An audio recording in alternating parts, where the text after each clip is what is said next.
Peregrinación a un nuevo encuentro con Dante y las tres beldades. Estación 24. En el limbo con los acelerados. Habíamos avanzado un largo trecho cuando noté que el maestro se encontraba tratando de captar algo que se avecinaba, por lo cual sospeché que sucedería algo extraordinario. Había yo aprendido a estar atento a lo que hicieran y dijeran las personas que realizan grandes obras y que son capaces de ver el interior del pensamiento y del corazón de los demás, o sea, los pocos sabios que en el mundo han sido. Tenía la fortuna de caminar junto a uno de ellos, por lo que prestaba atención a todos sus actos, gestos y palabras. Pronto sucederá lo que estoy esperando, me dijo, y también lo que espera tu corazón, aunque aún no sabes de qué se trata. Advertido de ese modo, seguí la dirección de su mirada y vi venir desde lo alto a lo lejos un animal alado, grande y oscuro, maravilloso en todo sentido. Era semejante a un dragón, de esos que había conocido en el cine y que cuando niño poblaron mis sueños. El animal parecía tener una parte humana, un rostro bondadoso, pero el resto del cuerpo era fuerte y duro, enteramente pintado en el pecho, en los costados y en la espalda, tal que ni siquiera las telas más famosas poseían tan variados colores y formas. El animal alado llegó a posarse sobre una peña, y el maestro me advirtió que debíamos dirigirnos directamente hacia allá. Cuando llegué hasta el monstruo, Dante ya se había montado en su grupa, y desde ahí me gritó: «Ahora debes ser fuerte y valeroso. Sube por la escala que forman sus escamas y monta en la parte delantera, que yo iré detrás para que la cola del animal no vaya a dañarte». Yo estaba sumamente temeroso de lo que podría suceder, pero como el maestro me habló con tanta autoridad, me sentí como un alumno que es alentado por su profesor al que ve seguro de sí mismo. Monté en el monstruo alado y me acomodé sobre su ancha espalda. Suponiendo que iríamos a volar, quise solicitar al maestro que me afirmara, pero no me salían las palabras. No obstante, él me asió fuertemente con sus brazos y dio al animal la orden de partir. Fuimos navegando por los aires con un impulso lento. El animal ascendía dando giros en redondo, cada vez más extendidos, hasta que finalmente se posó en una extensa losa iluminada, enteramente de piedra y de color de hierro, que en uno de sus lados daba a grandes construcciones. El suelo estaba pintado con círculos amarillos y se hallaba dividido en espacios demarcados con números negros que conducían a elevadas puertas, algunas cerradas con láminas transparentes y otras abiertas, dando al conjunto el aspecto de un enorme aeropuerto. Una vez descargados nuestros cuerpos, el animal que nos trajo se alejó velozmente hasta que lo perdimos de vista. Me asusté como nunca lo había estado, pues a un lado y a otro se posaban y se elevaban en rapidísima sucesión, con ensordecedores rugidos, águilas gigantescas que elevaban al cielo o dejaban en tierra a millares de sombras de hombres, mujeres, jóvenes, ancianos y niños. Nunca tuve tanto miedo como en ese momento, porque mi guía, el bueno de Dante, había desaparecido. Los que llegaban y los que partían se notaban cansados, ojerosos, pero igual todos corrían de un lado a otro arrastrando pesadas maletas. No sabía qué rumbo tomar y me resistía a dejarme llevar por la corriente de los que avanzaban con sus cargas por temor a perderme y no encontrar nunca más al maestro. Felizmente él regresó, y tomándome del brazo seguimos la fila de un grupo de recién llegados, aunque pronto quedamos rezagados porque todos avanzaban a gran velocidad. Al fin entramos por una de las puertas que daba comienzo a una especie de puente cerrado por los costados y por arriba, como un túnel, que cruzamos siguiendo a los demás. Temí haberme perdido, pues desapareciste, dije al maestro con tono de reproche. Me vi obligado a alejarme para hacer algunas averiguaciones porque no conozco este laberinto, me explicó Dante, pero en ningún momento dejé de observarte, y debes saber que por nada del mundo te dejaré abandonado y que cumpliré entera la misión que me fue encomendada por sabiduría. ¿Y ya sabes a qué lugar nos trajo el animal volador? Dante me miró con una extraña expresión y respondió mi pregunta de un modo que me desconcertó. Hay un lugar en Ultratumba que llaman el Limbo. Lo conocí en mi recorrido anterior. En él las almas pasan el tiempo tal como lo hicieron en sus vidas, pero sin experimentar dolor ni felicidad. En el Limbo, las sombras están todavía en espera del juicio de la historia, que no ha sido emitido aún porque es muy poco el tiempo transcurrido desde que fallecieron. Sucede incluso que algunos que habitan en este lugar aún no se han desprendido enteramente de sus cuerpos. Si te fijas, sus huellas quedan marcadas en el suelo, casi como las tuyas. Y lo más extraño es que estos últimos no perciben mi presencia ni escuchan cuando yo les hablo. Te sugiero que te aproximes a uno de ellos y le preguntes a dónde se dirige. Mientras lo haces, yo esperaré aquí observando lo que sucede. Con la seguridad de que Dante no me abandonaría, apuré mis pasos, pues todos corrían sin detenerse. Me acerqué a una mujer que avanzaba sola. Me allegué a su lado y continué caminando a su ritmo acelerado. Ella me miró con desconfianza, pero no por eso dejé de preguntarle. Discúlpeme usted, señorita, mi intención no es molestarla. Solo quiero saber por qué todos corren como si alguien los persiguiera. Porque vamos atrasados, respondió sin mirarme. ¿Por qué van atrasados?, le pregunté. Porque no corrimos tan rápido como debíamos. ¿Y puede decirme hacia dónde se dirigen? Esta vez la mujer me miró, desconcertada por mi pregunta, y dijo, pues cada uno por su lado, cada uno sabe a dónde va. No quedé satisfecho con su respuesta, por lo que insistí. ¿Qué harán cuando lleguen a su destino? Seguir corriendo, seguro. ¿Hasta cuándo? Hasta regresar, obviamente. ¿Y regresarán siempre corriendo? No cabe duda de que así será, pero ya déjeme, que debo apurarme porque voy atrasada. Pasó después frente a mí una troupe de reporteros, camarógrafos y entrevistadores que a todos los que encontraban les preguntaban por lo que sentían ante lo que estaban viviendo.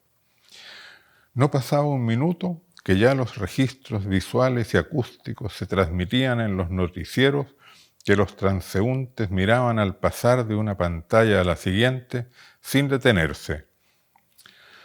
Esperé al maestro, que se había quedado algunos pasos atrás. Allegado, me preguntó lo que había sabido por boca de esa mujer.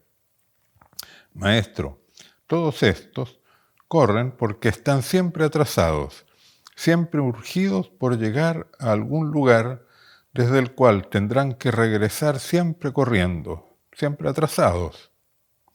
Es un tormento, pero no un castigo, porque son ellos mismos los que se imponen el ritmo de sus pasos, me dijo, agregando con dulzura, pero tú no tienes por qué seguir sus avances locos. Descansemos un momento y esperemos que el cielo me inspire el rumbo que nos conviene seguir. ¿Has sabido algo más sobre este lugar donde nos encontramos? Inquirí. Es como una gran sala de espera donde se debe andar con mucho cuidado porque acechan aquí tentaciones que sortear. Me advirtieron, además, que en este lugar suceden cosas impredecibles, por lo que tendremos que estar atentos a cualquier novedad que acontezca. Me gustaría saber, comenté, cuáles son los rasgos de las personas que aquí llegan y esperan aún ser juzgadas. Por lo que pude observar, se encuentran aquí almas de grandes méritos, pero cuyos defectos les impidieron hacer todo el bien que hubieran podido.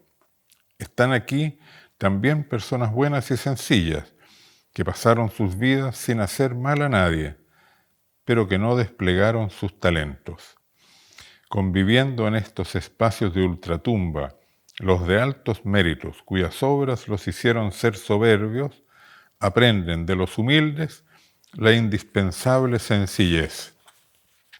Y los sencillos, en contacto con los grandes, aprenden a reconocer que desperdiciaron talentos y potencialidades.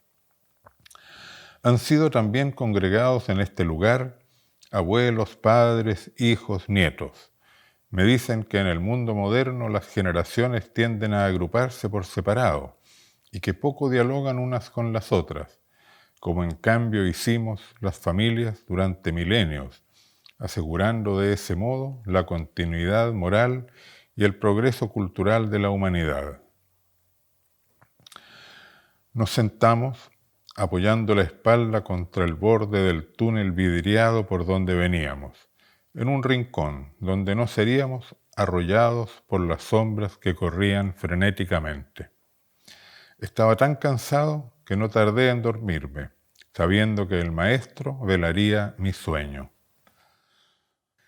Estación 25. Encuentro con Manfred McNiff. Desperté con la mente despejada, dispuesto a continuar, vigilante a cualquier cosa que aconteciera, como me había aconsejado el maestro. Pronto dejamos el túnel, bajamos por una escalera y nos encontramos en un amplio espacio iluminado, similar a un aeropuerto repleto de sombras que avanzaban presurosas, formando filas en todas las direcciones imaginables. De repente nos encontramos de frente con una gran cantidad de almas que avanzaban por un pasillo. Cada una nos miraba del modo en que se mira a un extraño. Pero sucedió que una de esas almas me reconoció y extendiendo sus brazos para abrazarme, exclamó: ¡qué encuentro inesperado! ¡Qué maravilla!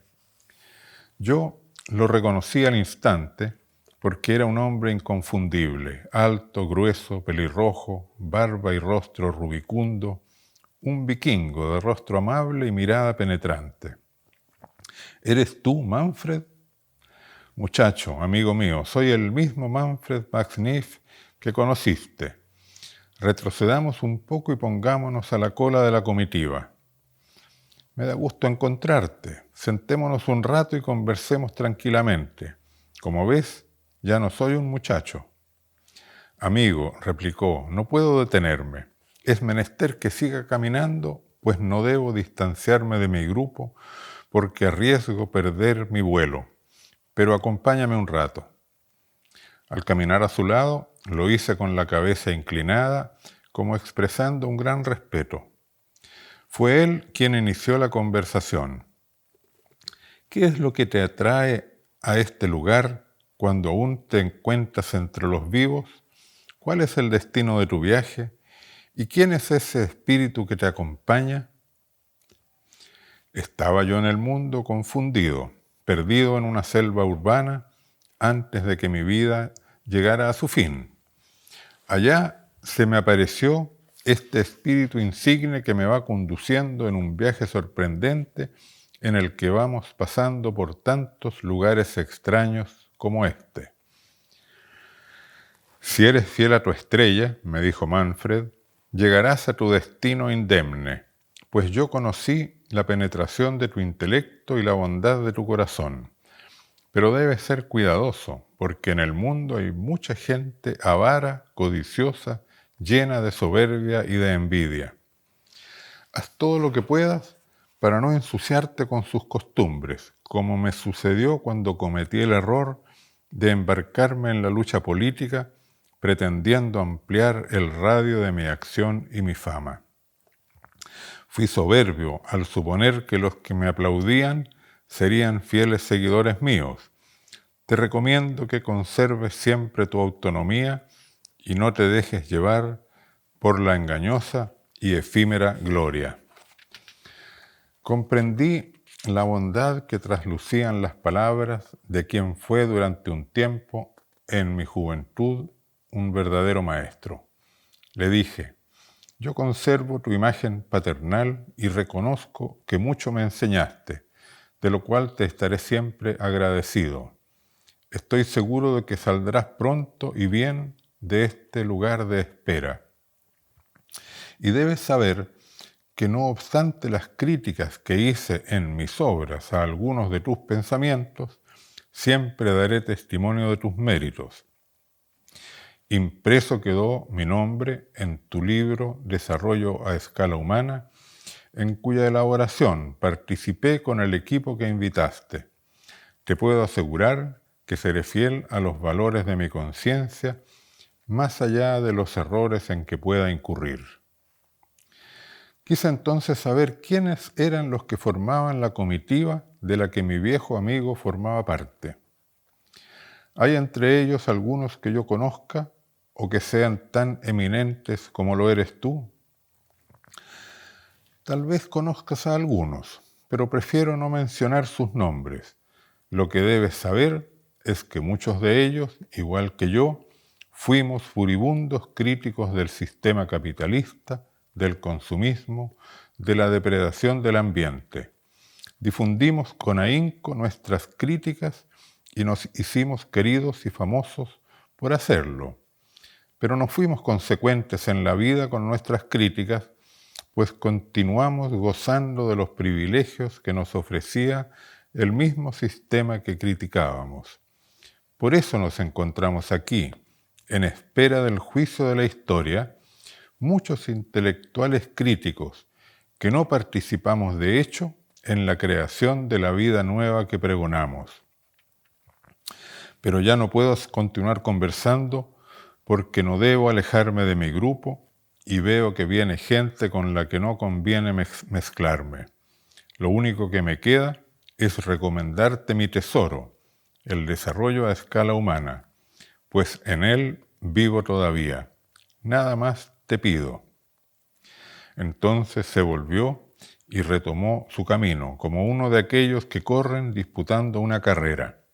Él corría con la prestancia de los vencedores, no de los perdedores. Cuando la sombra de Manfred desapareció de nuestra vista, el maestro Dante permaneció un rato con la cabeza inclinada en actitud reflexiva.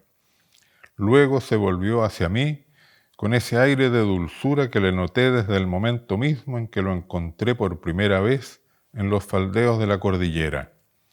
Me dijo con un aire de reproche afectuoso, como el que adopta un padre cuando se ve obligado a reprender a su hijo dilecto. Convendría que también tú fueses más arrojado y que te atrevieras a exponer tu obra para que adquiera la notoriedad que merece, pues si mueres sin haberla difundido, no dejarás más rastro que el humo en el aire o la espuma en el mar.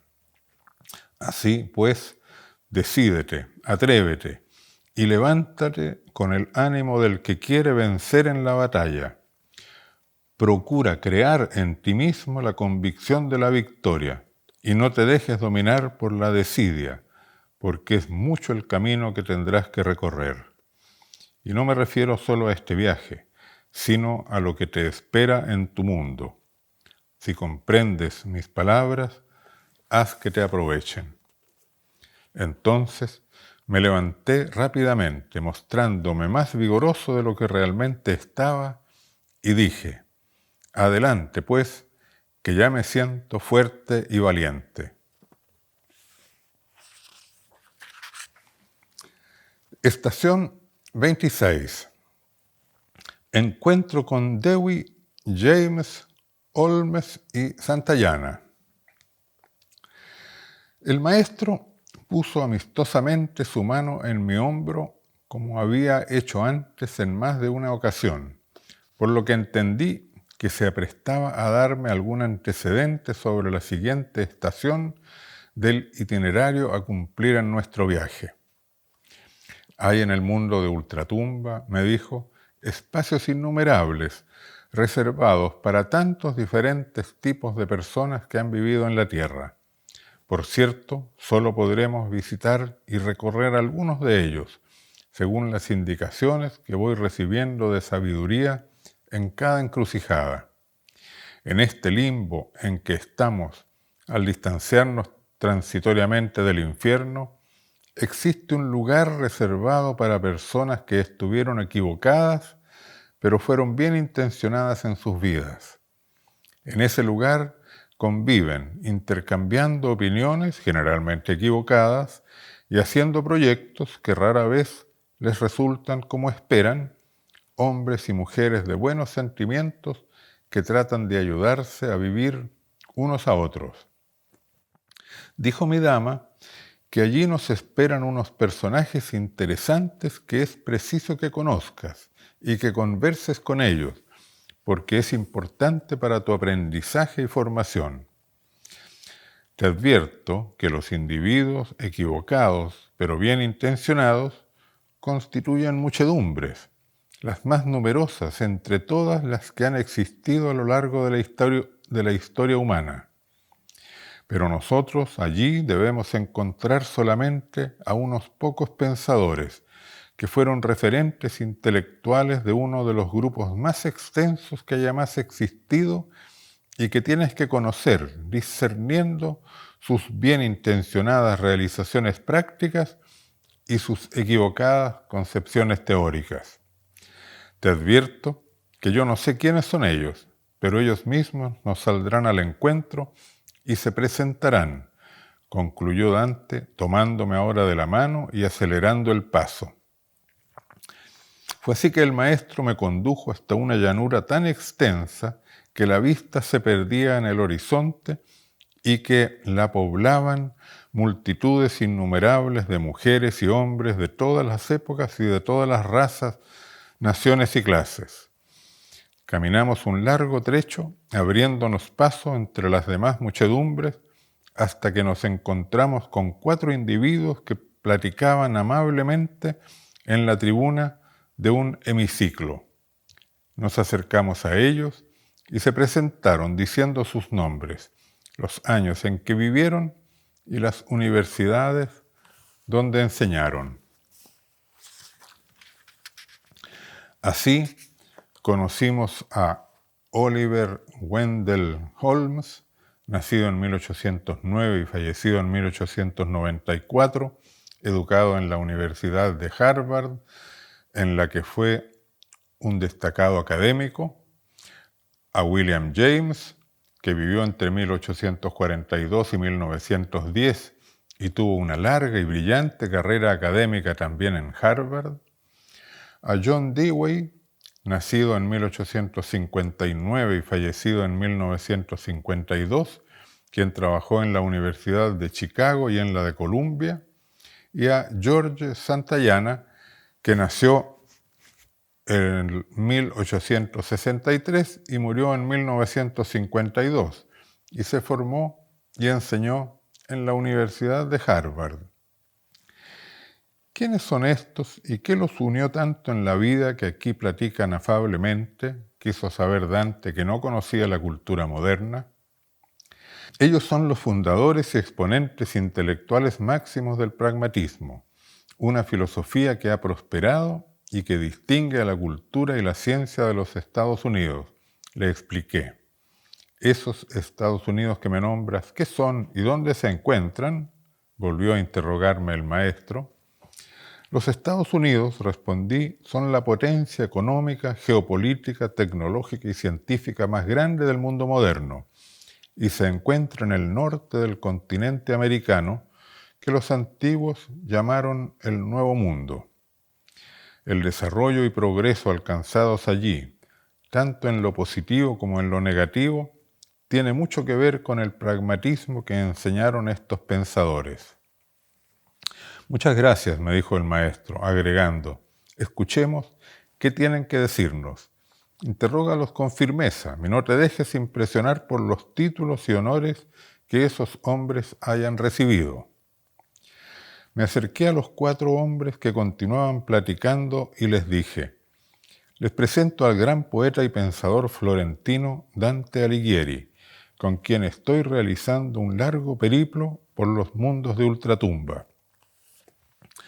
Al decirles eso, tenía la intención de impresionarlos, pero el sorprendido fui yo, pues por la nula reacción de esos pensadores ante el nombre del insigne poeta frente al cual estaban, comprendí que ignoraban su existencia o que nunca leyeron sus obras sublimes o que lo menospreciaron.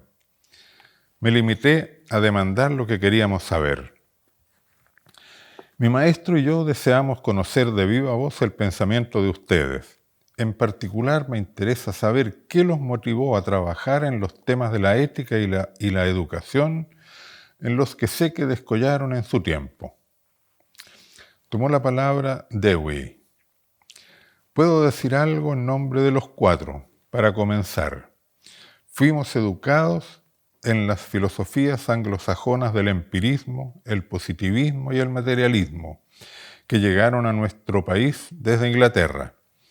Nos deslumbraron Hume, Berkeley, Hobbes, Locke, Bacon, y adherimos con entusiasmo a su ateísmo y a sus concepciones empiristas del conocimiento. Intervino Holmes. Había terminado la Guerra de Secesión, en que murieron más de 700.000 personas y quedó destruida una parte importante de la infraestructura y la economía de la nación. Estaban gravemente afectadas las convicciones tradicionales y los valores morales.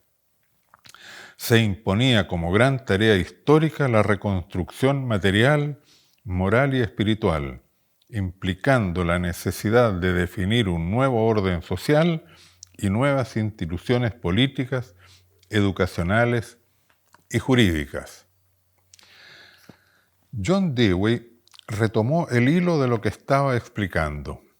Aquellas corrientes intelectuales empiristas aportaban una nueva comprensión del conocimiento y convocaban al desarrollo de las ciencias, lo que para nosotros fue motivo de entusiasmo.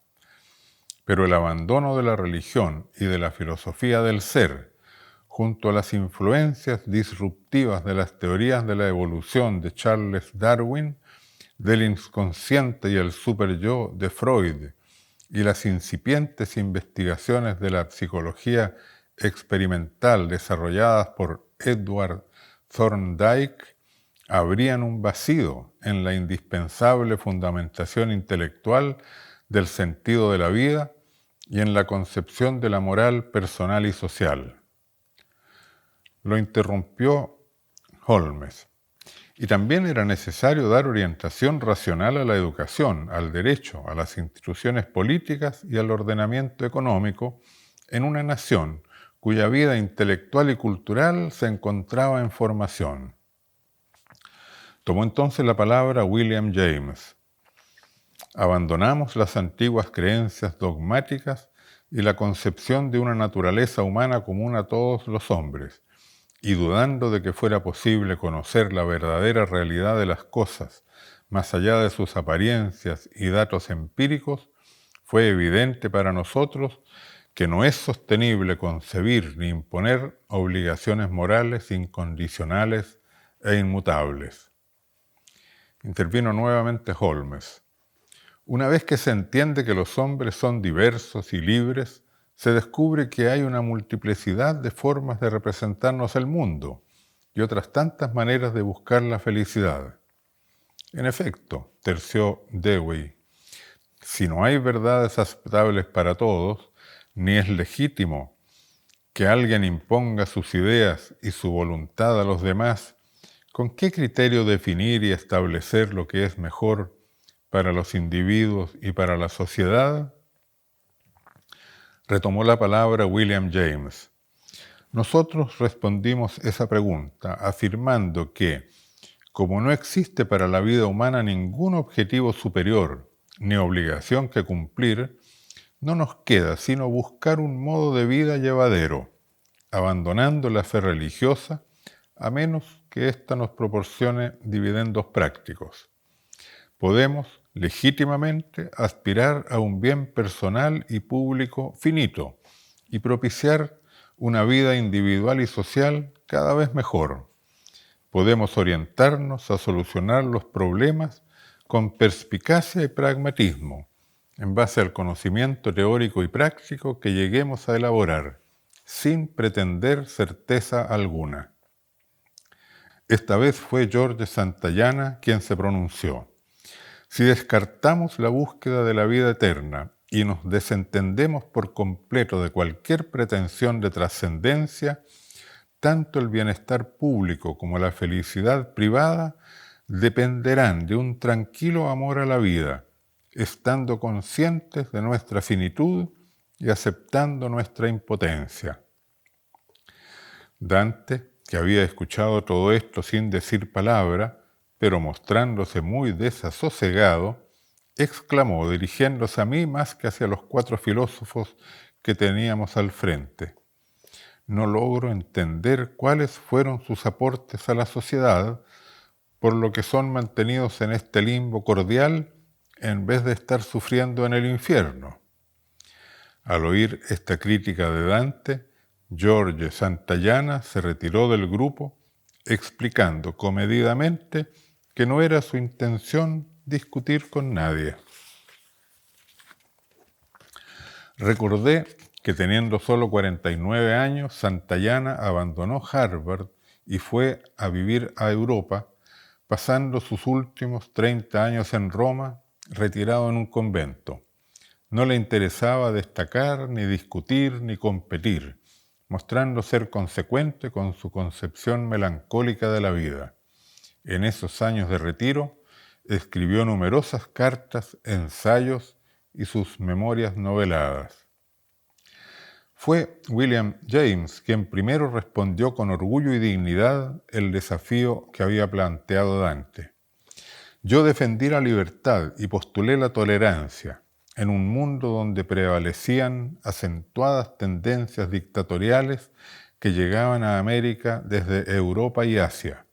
Allí los países estaban atravesando por cruentas guerras y conflictos, las que justificaban mediante ideologías dogmáticas.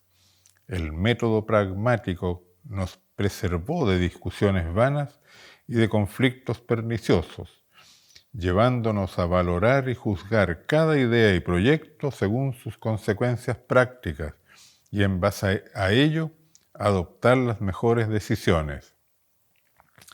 Enseguida se adelantó John Dewey, que dijo: propicié una educación en la que el profesor es un guía y orientador, basado en la experimentación y la elaboración de proyectos por parte de los educandos, donde en grupos reducidos escogen los temas, deliberan libremente, realizan actividades y experimentan soluciones.